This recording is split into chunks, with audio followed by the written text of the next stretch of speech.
Hello Hitendra. जी sir, नमस्ते, good morning. नमस्ते। और ठीक है सब? जी सर, सब ठीक है।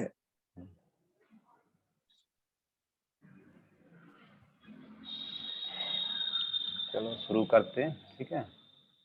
जी।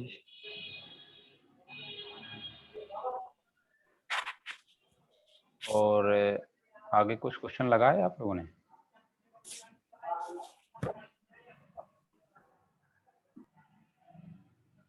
हम पूछ रहे हैं कि आगे कुछ क्वेश्चन लगाए, दो चार।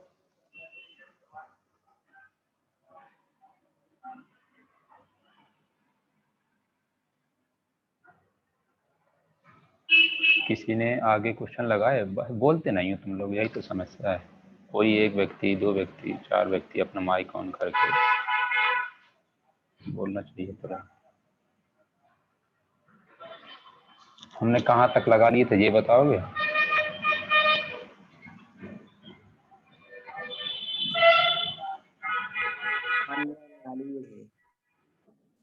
सवाल नंबर 16 16 था। लगाना है। 16 लगा रहे थे। लगाना है। Yes sir. अच्छा, चलो।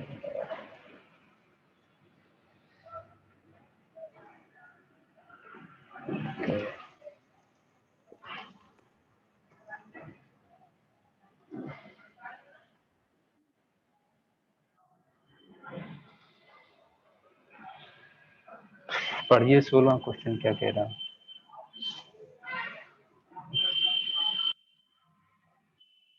16 क्वेश्चन आपसे कह रहा है कि किसी फैक्ट्री में निर्मित बल्बों की गुणवत्ता जांचने के लिए यह दक्षता बिना प्रतिस्थापित किए दो बल्ब निकाले जाते हैं। ऐसे क्वेश्चन आप कर चुके हैं और आसान है, और इसमें थोड़ा सा टेक्निकल बात है। वो क्या है वो आपको अभी पता चल जाएगी। ये आपका क्वेश्चन नंबर 16। तो क्वेश्चन दिखाई दे रहा होगा सबको? ठीक, देख सकते हैं।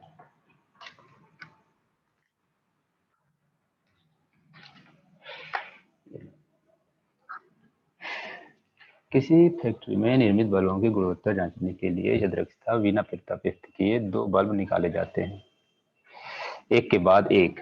कैसे पता चला कि एक के बाद एक? लिखा तो नहीं है, ऐसा लिखा ना इसमें, प्रतिस्थापित किए, बिना प्रतिस्थापित किए। इसका मतलब ये है एक के बाद एक, ठीक है। इसका मतलब ये है एक के बाद एक। और आगे क्या लिखा है? दो इनमें से कोई भी बल्ब खराब है, कोई भी मतलब या तो पहला खराब होगा या दूसरा या दोनों। तो कोई भी, इसमें बात लिखा है कोई भी, ये लिखा है कोई भी। कोई भी का मतलब हो सकता है पहला खराब हो, ये पहला मान लीजिए, ये दूसरा है, ये खराब हो, ये खराब हो, ये सही है। हो सकता है ये सही हो, ये खराब हो सकता है ये दोनों भी खराब हो सकते हैं, ठीक है। तो कोई भी खराब हो मतलब ये तीनों सिचुएशन है। तो बल्बों की पूरी खेप का मतलब होता है एक लॉट साइज, बैच। बैच में बनते हैं ना, जैसे प्रोडक्ट 200, 250, 250, 500, 500, हजारों की संख्या में बनते हैं। ये एक सवाल है छोटा सा, तो इसमें आपको समझना है। 5 बल्ब खराब हैं, ये भी पता है आपको भली भांति कि 5 बल्ब खराब हैं। टोटल जो खेप है कितने बल्बों की है? 200। तो प्रायिकता ज्ञात करनी है किस बात की? कि नमूना खराब घोषित होगा। नमूना कब कब खराब घोषित होगा? नमूना आपका खराब घोषित होगा यदि पहला खराब है, दूसरा सही है, तब भी घोषित हो जाएगा खराब। पहला सही है, दूसरा खराब है, तब भी खराब घोषित हो जाएगा। पहला भी खराब है, दूसरा भी खराब है, तो पक्का घोषित हो जाएगा। पक्का कच्चा कुछ नहीं है यहाँ पर। ये तीनों चीजें यदि हैं, तीन में से कोई एक है, तो इसका क्या मतलब है कि नमूना को खराब घोषित कर देगा। कौन? Quality engineer. अब मान लेते हैं थोड़ी देर के लिए ये जो दो घटनाएं हैं E1 E1, तो कब खराब घोषित नहीं होगा ये बता सकते हो? जब ये भी सही हो और ये भी सही हो, दोनों सही हो, तब खराब घोषित नहीं होगा, है नहीं? तो मान लीजिए कि पहला जो बल्ब है, प्रथम बल्ब जो प्रथम बल्ब खराब चुना गया है, खराब चुना गया है, ठीक है। E2 का क्या मतलब है? E2 का मतलब है दूसरा बल्ब भी खराब चुना गया है। यही कल लिखा था, कल जब अचानक से क्लास टर्मिनेट हो जाएगी, ठीक है। तो यहां तक कोई समस्या नहीं। अब यदि ऐसा है तो आप ये बताएं मुझे, E1 डैश का क्या मतलब होगा? E1 डैश का मतलब होगा कि प्रथम बल्ब खराब नहीं है। यदि E1 का मतलब है खराब है तो E1 डैश का क्या मतलब होगा कि प्रथम बल्ब खराब नहीं है। खराब नहीं है का मतलब कैसा है? सही है, यही मतलब हुआ ना। प्रथम बटन दब गया, प्रथम बल्ब सही है, होगा नहीं होगा? इसी तरीके से E2 डैश का मतलब क्या होगा कि दूसरा बल्ब भी सही है, क्योंकि E2 का मतलब क्या है? E2 का मतलब है खराब होना, तो E2 डैश का मतलब क्या है? सही होना। यहां तक किसी को कोई समस्या? कोई समस्या नहीं। अब देखो, अकॉर्डिंग टू हमें क्या निकालना है? प्रायिकता निकालनी है। किस बात की निकालनी है? खराब हो। खराब कब कब होता है? पहला खराब हो दूसरा सही हो, पहला सही हो दूसरा खराब हो, या फिर दोनों खराब हो, ठीक है। तो यहां से हम कुछ ऐसा लिख सकते हैं, कैसा लिख सकते हैं? प्रायिकता खराब घोषित का करना है तो हम लिख सकते हैं यहाँ पर E1 union E2, E1 union E2। तो आपको मालूम है यूनियन का क्या मतलब होता है? ये है आपका E1, ये है आपका E2। तो इस वाले क्षेत्र का क्या मतलब है? इस वाले क्षेत्र का मतलब क्या है? इस वाले क्षेत्र का मतलब बताएंगे क्या है? इस वाले क्षेत्र का मतलब है कि E1 का होना E2 का ना होना, मतलब ये वाली कहानी, ठीक है। इस क्षेत्र का क्या मतलब है? E2 का होना E1 का ना होना, मतलब ये वाली कहानी। और इसका क्या मतलब है? दोनों का होना, है नहीं? तो E1 E2 प्रायिकता आपको निकालनी है। तो मुझे किस तरीके से निकाला जाए, कैसे ना निकाला जाए? तो आपने ये बात लिखी थी कि यहाँ पर खराब घोषित होने का मतलब है कि कम से कम कोई एक खराब होना, कम से कम कोई एक बल्ब का खराब होना, ठीक है। तो आपने एक प्रमेय पढ़ी थी, कौन सी प्रमेय पढ़ी थी? कि यदि ये देखो, ये वाली आपको मैंने बताया गया था, आपको ध्यान हो, शेयर करता हूँ ये वाला कहानी।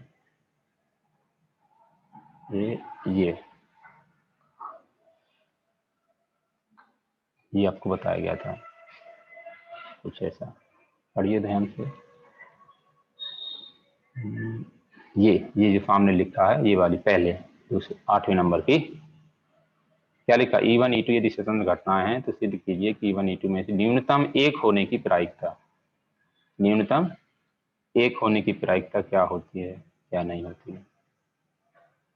ठीक है, तो इसको हम लिखते हैं और फिर आपको वहां से कैलकुलेट करके बताते हैं।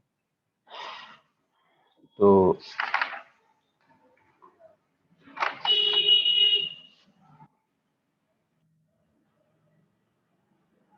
किसी एक के होने की, इसका क्या मतलब होता है? यूनियन में कोई भी आइटम लिखते हैं, यूनियन में कोई भी चीज लिखते हैं तो कब लिखते हैं बताओगे? जब वो किसी भी एक में हो, दोनों में हो तो भी लिखते हैं, किसी एक में हो तो भी लिखते हैं। तो ये जो आपका पोर्शन है, ये पूरा, ये यूनियन ही तो कहलाता है। और इसको हम क्या बोलते हैं? कम से कम एक, एटलीस्ट वन, किसी एक में होना। और वो प्रायिकता आपसे क्या कहती है? वह थ्योरम। उस थ्योरम को कुछ इस तरीके से लिखते हैं, में से किसी एक का होना वो होता है आपका वन माइनस प्रायिकता E1 डैश इंटू प्रायिकता E2 डैश। होता है नहीं होता है? इसका क्या मतलब है? इसका मतलब है कम से कम किसी एक का होना। E1 का क्या मतलब है? पहले बल्ब का खराब होना। E2 का क्या मतलब है? दूसरे बल्ब का खराब होना। यदि कम से कम किसी एक खराब निकल आया या दोनों निकल आए तो लॉट मतलब बैच मतलब खेप हमारा कैसा हो जाएगा? खराब घोषित कर दिया जाएगा। तो कोई भी एक बात हो जाए, दोनों हो जाए तो हो ही जाएगा। यदि एक भी खराब निकल आया तो भी हो जाएगा। तो कम से कम एक बल्ब आपका खराब निकलना। तो इसका हम कुछ इस तरीके से नामकरण कर सकते हैं, कम से कम किसी, कम से कम किसी एक बल्ब का खराब होना।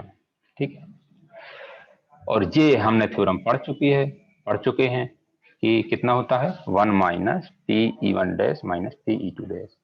क्योंकि टोटल केस कितने होते हैं? टोटल केस देखो कितने होते हैं, ये हैं सारे, ये लिख के आपके सामने, ये टोटल केस लिखे हैं। या तो ये वाला कहानी हो गई, या ये वाली कहानी हो गई, या ये वाली कहानी हो गई, या फिर ये वाली कहानी हो गई। या तो दोनों सही होंगे या दोनों खराब होंगे, या पहला सही दूसरा खराब होगा, या पहला गलत पहला खराब दूसरा सही होगा।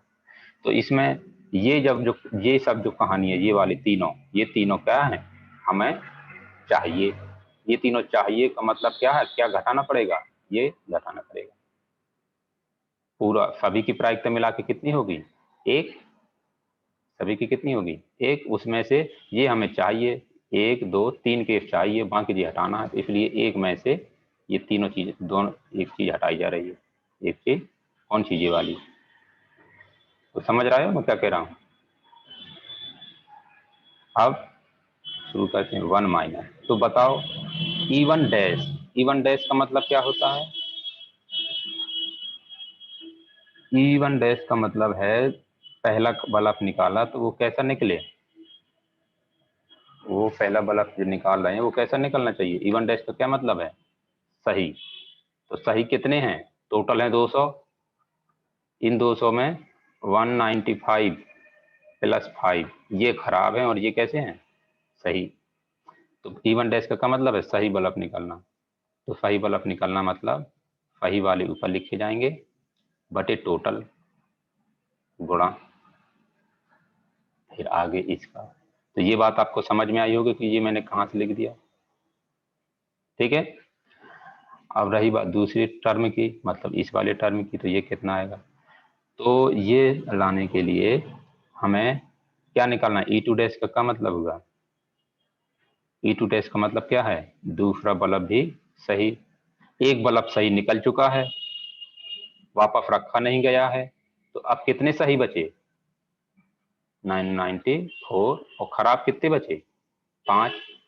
तो टोटल कितने बचे?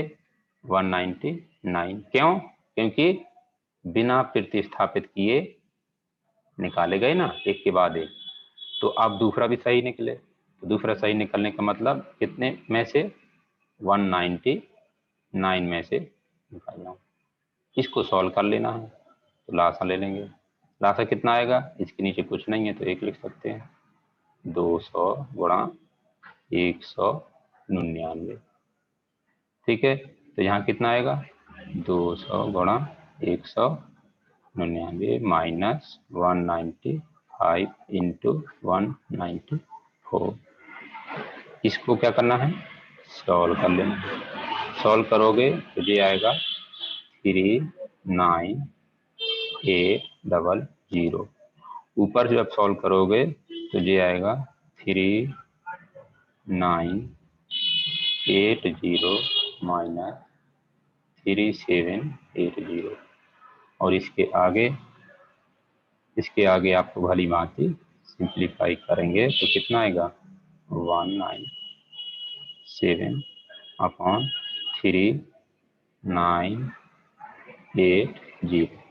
ये आपका आंसर हो जाएगा। चेक कर लो, चाहे कैलकुलेशन करके देख लो। हम कह रहे हैं कि या तो चेक कर लो या कैलकुलेशन करके देख लो या दोनों कर लो।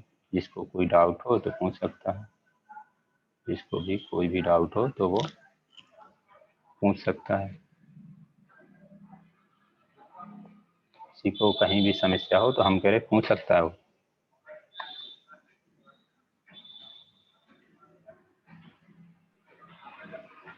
पूछना किसी को,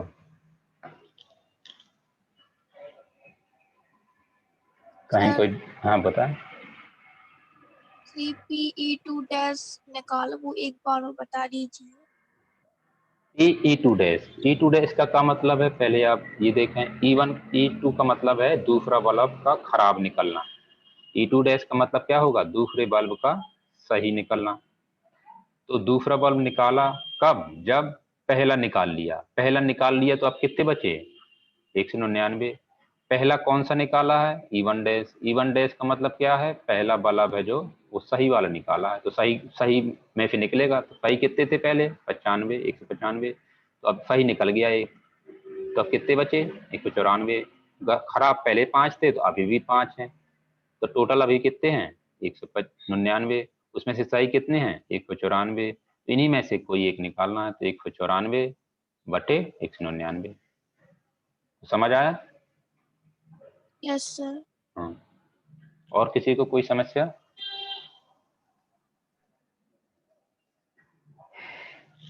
शोभना आ गया समझ में। यस सर, आ गया। ठीक है, तो अब हम आगे 17वां क्वेश्चन पढ़ते हैं। ठीक है,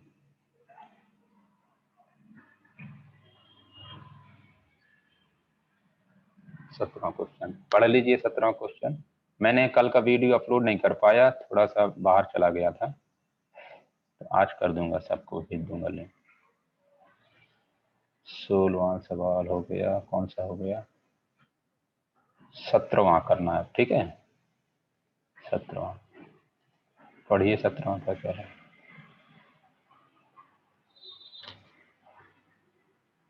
17वां सवाल पढ़िए।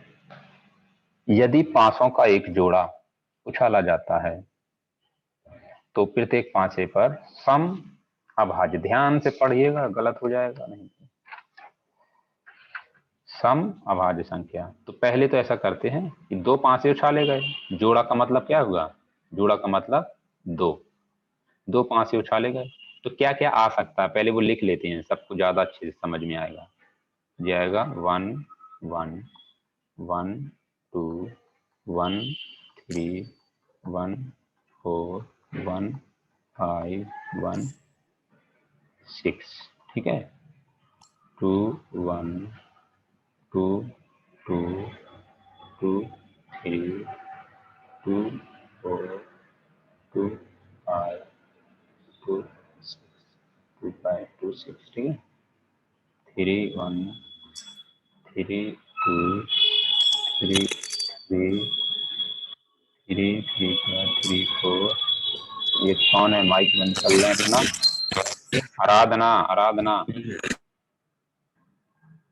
3 5 3 6 4 1 4 2 4 3 4 4 4 5। कोई दिक्कत नहीं, थोड़ा सा स्लो प्रोसेस है लेकिन समझ में आना चाहिए, बात समझ में आना चाहिए सभी लोगों को। और टेस्ट की तैयारी करते रहो क्योंकि वो सब नंबर रिकॉर्ड किए जाएंगे, समझ रहे हो। पिछला चैप्टर जो हो गया है वो भी आएगा और जो अभी पढ़ाया जा रहा है वो भी आएगा। देखते हैं कौन टॉप करता है आगे से कौन पीछे से। तो ये कितने आइटम हो गए टोटल? 36। ठीक है, कोई समस्या नहीं यहाँ तक? नहीं लिखा सर गलत लिख दिया उसमें, 6 3 है और 6 4 और 6 5 6 6 है। अरे हाँ, वो पता नहीं कहाँ दिमाग था, कोई बात नहीं, दोबारा से कर देता हूँ। सही किया, बता दिया। 6 3 6 4 6 5 6 6। अब सही है? सही है सर। अब पढ़ो इसमें क्या लिखा है।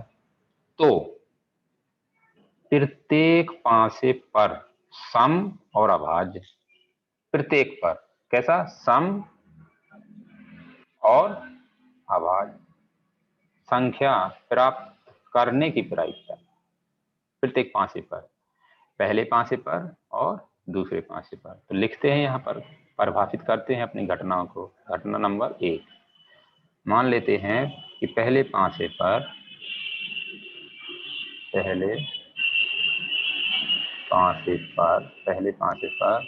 सम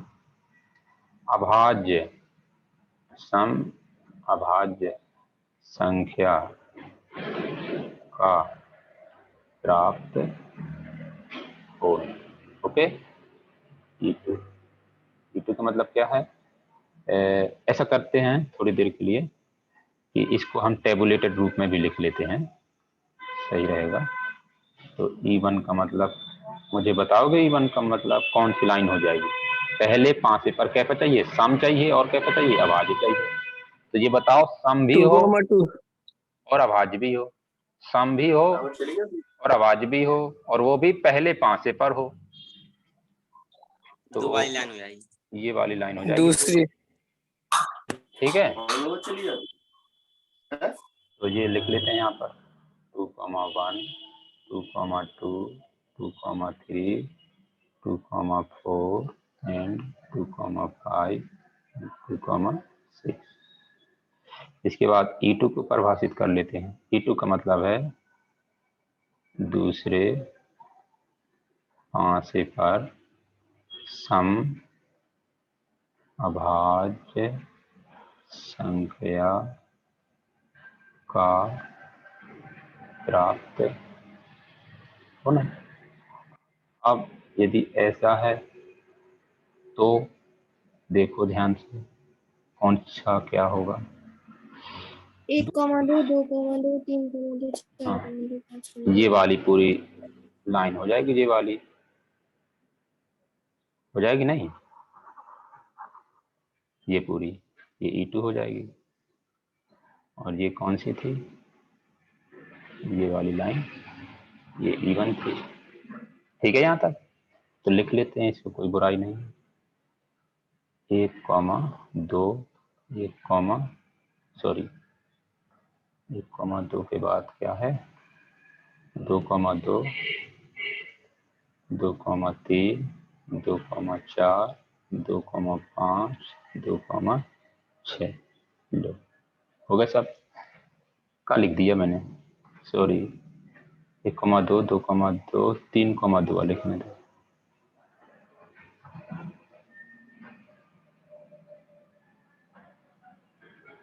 तुम लोग बताते नहीं हो, गलत लिख दिया। 3, 2, 4, 2, 5, 2 और 6, 2। सही है ये बात? दूसरे पांसे पर, ये दूसरे पांसे पर सम और अभाज्य संख्या का होना। यहाँ तक कोई दिक्कत नहीं। अब सवाल को पढ़ लो, क्या लिखा है। सवाल कह रहा है कि प्रत्येक पांसे पर सम अभाज्य, मतलब अकॉर्डिंग, यहाँ लिख लेते हैं अकॉर्डिंग टू क्वेश्चन। प्रत्येक पर मतलब पहले पांसे पर भी सम अभाज्य हो, दूसरे पांसे पर भी सम अभाज्य हो, का मतलब है इंटरसेक्शन। है मतलब नहीं है, पहले भी हो दूसरा भी हो, पहला घटना भी हो दूसरा घटना भी हो, तभी तो दोनों बातें संतुष्ट करेंगी। तो E1 इंटरसेक्शन E2 इसका और इंटरसेक्शन इसका लिखना चाहोगे तो क्या लिखोगे, डिस्क्रिप्शन रूप में लिखोगे कि पहले और दूसरे पांचे पर सम अभाज्य संख्या का प्राप्त होना, यही तो लिखोगे, पहले और दूसरे पांचे पर सम, सॉरी राइटिंग थोड़ा गड़बड़ आ जा रही है, सम अभाज्य संख्या का प्राप्त होना, यही होगा E1 इंटरसेक्शन E2 का मतलब, दोनों पर सम अभाज्य संख्या प्राप्त होना। और इसके अंदर कौन आएगा, ध्यान से देखो, कुछ कॉमन है, केवल यही कॉमन है नहीं है? ठीक है, तो ये कितना हो जाएगा, आप सीधा भी लगा सकते हैं, n E1 intersection E2 upon NS, कितना जाएगा 1/36। क्यों, क्योंकि NS कितना है 36, तो ये आपका आंसर हो जाएगा। ऐसे भी कर सकते हो, एक तरीका ये है। किसी को कोई doubt?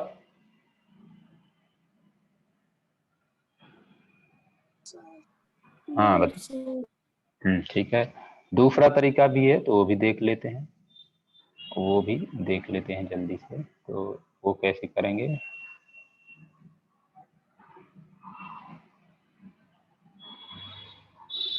Alternative method, alternative method.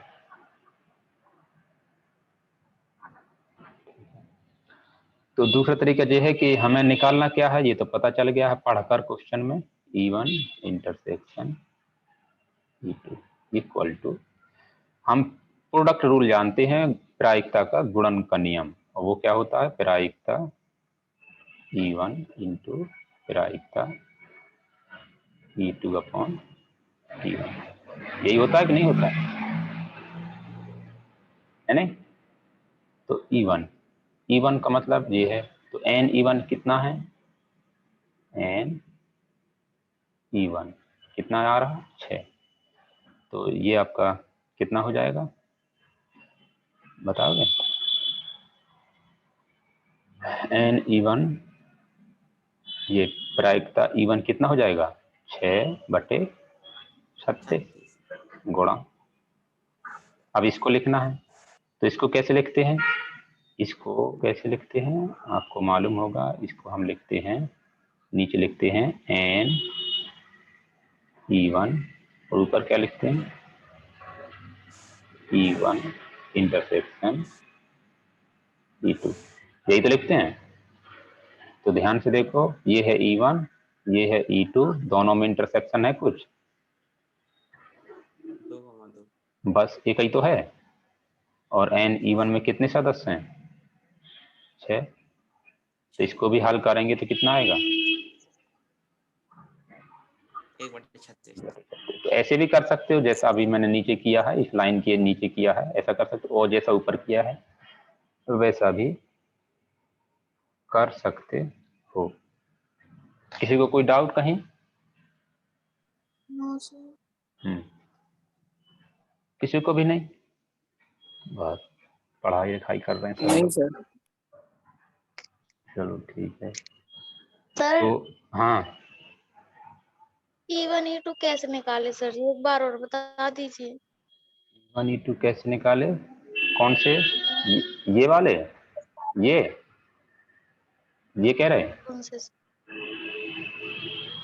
E1 E2 इनकी चर्चा कर रहे हो? हाँ सर। अच्छा, क्या लिखा, E1 को क्या परिभाषित किया है, E1 को लिखा है पहले पांचे पर सम आवाज, पहले पांचे पर, तो टोटल आउटकम तो इतने सारे हैं, ये लिखे सारे आउटकम बिना कोई दिमाग लगाए 36 की 36 लिखे हैं। ये इन 36 में से ढूंढना है। पहले 5 से पर क्या आना चाहिए, सम आना चाहिए और आवाज। तो सम और आवाज है, सम भी हो आवाज भी हो, वो कौन सी संख्या होती है, वो होती है 2। वो कौन सी होती है, 2।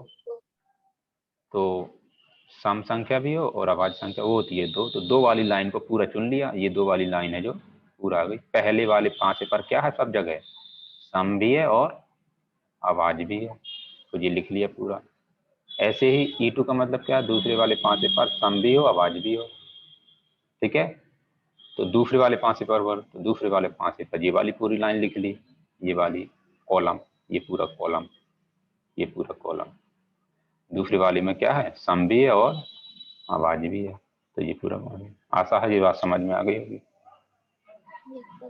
ठीक, तो अब हम आगे चलते हैं और क्वेश्चन नंबर कौन सा हो गया, 17 हो गया, 18 करना है। अच्छा, आज इनको पूरा करते हैं, खत्म कर रहे हैं, चिंता की बात नहीं है। तो पढ़ लो 18 नंबर क्वेश्चन क्या कह रहा है। आसान है, छोटा सा है। तो ये है आपका 18 नंबर क्वेश्चन। यदि ए और बी स्वतंत्र हैं, तो पहले तो इतनी सी लाइन उसने जैसे ही बोली, इतनी सी लाइन जैसे ही बोली, तो इतनी सी लाइन का क्या मतलब है, मतलब वो हमसे क्या क्या कह रहा है। वो कह रहा है प्रायिकता ए इंटरसेक्शन बी कितना होता है, प्रायिकता ए इंटू प्रायिकता बी। स्वतंत्र हैं इसलिए ऐसा है, ठीक है। ठीक है जी बात। अब आगे इसको सॉल्व करते हैं तो ये आना चाहिए, और फिर इसको सॉल्व करेंगे तो भी ये आना चाहिए। तो हम क्या कहेंगे, ये चीज तीनों चीजें बराबर हैं। तो शुरू करते हैं, इसका नाम देते हैं पहला टर्म। इसको क्या बोल देते हैं, पहला टर्म, इसको दूसरा टर्म और इसको तीसरा टर्म। तो पहले टर्म से शुरुआत करते हैं, क्या लिखा है, प्रायिकता B oblique A equal to क्या होती है, by definition conditional probability B intersection A. अब आप जानते हैं कि ये दोनों ए और बी कैसी हैं, स्वतंत्र हैं। तो ये कितना होता है, इतना, तो लिख दो इसको P A into P B upon P A. तो यहाँ से आपको समझ आ रहा होगा कि इससे ये कैंसिल हो जाएगा और कितना बचेगा, पी बी। तो आपने देखा पहला टर्म किसके बराबर आ गया, ये पहला टर्म है, ये किसके बराबर आ गया, तीसरे के, ये नहीं है तीसरा, ठीक है। तो एक इक्वेशन आपकी ये हो गई, एक इक्वेशन आपकी ये हो गई। अब दूसरा टर्म शुरू करना है। इक्वेशन का नाम मिक्स ना हो जाए इसलिए उसको अच्छे से नाम लिख देते हैं, ऐसा नाम लिख देते हैं, एक एक, नहीं तो इस एक में और इस एक में कंफ्यूज हो सकते हैं लोग। तो दूसरा टर्म उठाया, और दूसरा टर्म जब उठाया तो क्या लिखा है, प्रायिकता B oblique A dash, B oblique A dash. जैसे ये लिखा वैसे ही आपको मालूम है डेफिनेशन से, बाय डेफिनेशन से, कि पी ए डैश इंटू ऊपर क्या आएगा, प्रायिकता बी इंटरसेक्शन ए डैश। अब आपको एक बात बताई गई थी कि जब ए और बी इंडिपेंडेंट मतलब स्वतंत्र होती हैं, if A and B are independent,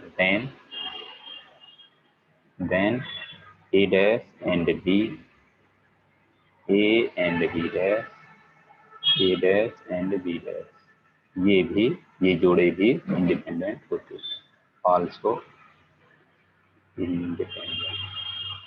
बताया गया था ये बात नहीं। यदि ऐसा है तो B और A डैश भी कैसे होंगे, इंडिपेंडेंट। B और A डैश कैसे होंगे, इंडिपेंडेंट।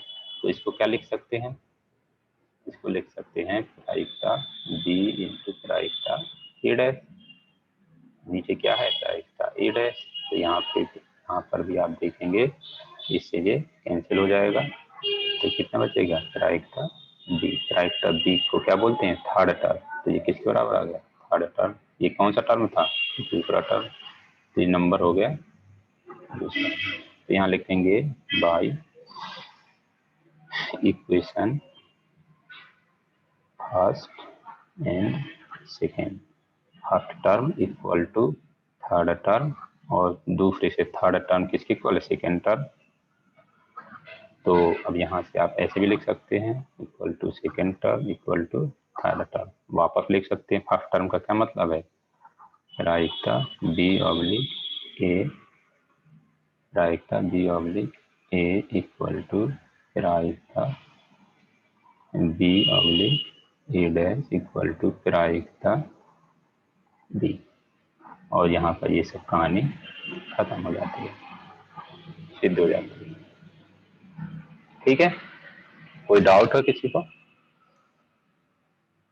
नहीं सर। और दो नए मेहमान आए हैं, इनसे बात करें, इतने लेट कैसे हो गए। एक है सैजल राजपूत और एक है संजना ठाकुर। क्या आप लोग अपना कारण बता सकते हैं क्यों इतने लेट हो गए? अभी लोग 38 मिनट हो चुके हैं। सैजल राजपूत जी। सर पहले से आ गए थे हम। क्या बात कर रहे हो, यहाँ पर कंप्यूटर मेरा गलत बता रहा है इसका मतलब? नहीं सर, थोड़ा 5 से 20 मिनट के लिए नेट डिस्टर्ब हो गया था। अच्छा, और संजना ठाकुर आप?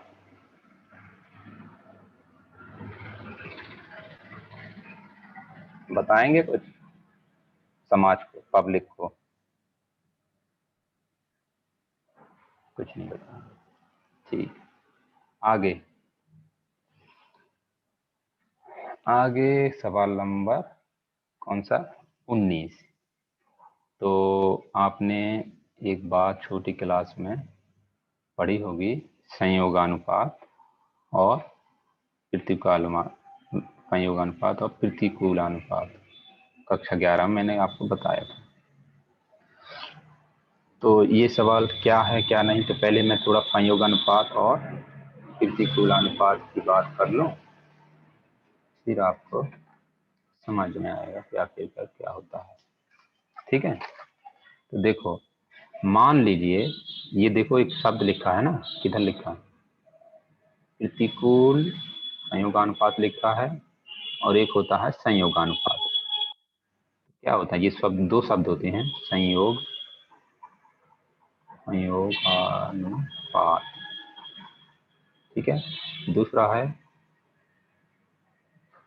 प्रतिकूल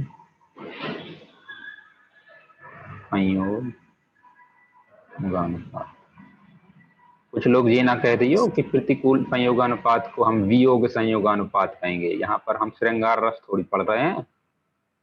संयोग का तुम उल्टा कर दो वियोग, वियोगानुपात।